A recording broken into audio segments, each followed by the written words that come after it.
Vallabhaneni Vamsi arrest విషయంపై TDP మంత్రి Kollu రవీంద్రపై YCP మాజీ మంత్రి పేర్ని నాని ఘాటు వ్యాఖ్యలు చేశారు. మంత్రి పదవి హోదాలో ఉన్నప్పటికీ నియోజకవర్గానికి ఏం చేయలేదని అన్నారు. నారా లోకేష్ దగ్గర రాలిపడ్డ గింజలు ఏరుకోవడానికి తప్ప రవీంద్ర దేనికి పనికిరాడని మండిపడ్డారు. కొడాలి నానిని తనను అరెస్ట్ చేస్తారని నవంబర్ నుంచి చెప్తున్నారు. టీడీపీ అధికారంలోకి వచ్చినప్పటి నుంచి రోడ్ల మీదనే తిరుగుతున్నాం, ఇన్నాళ్లు ఏం చేస్తున్నారని ప్రశ్నించారు. అక్రమ అరెస్టులతో తన రోమాలు ఊడవని పేర్ని నాని ఆగ్రహం వ్యక్తం చేశారు. మీరెవరో పేరు చెప్పారు.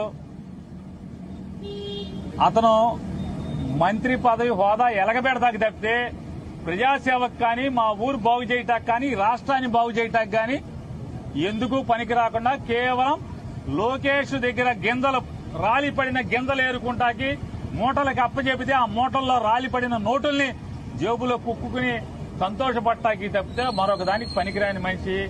అతనికి ఛాలెంజ్ చేస్తున్నా. ఇప్పటికి నవంబర్ డిసెంబర్ నుంచి మోగుతున్నావు. పేర్ని నాని అరెస్ట్ చేస్తాను, పేర్ని నాని అరెస్ట్ చేస్తానని నేను రోడ్లెంబడే తిరుగుతున్నా. ఇప్పుడు కొడాలి నానిని పేర్ని నాని అరెస్ట్ చేస్తున్నావు. ఏంటి బొంగులో నీ అరెస్ట్ వల్ల నా రోమం కూడా పోడదని నేను చెప్తున్నా కుల రవీంద్రకి. మీరెవరో పేరు చెప్పారు. అతను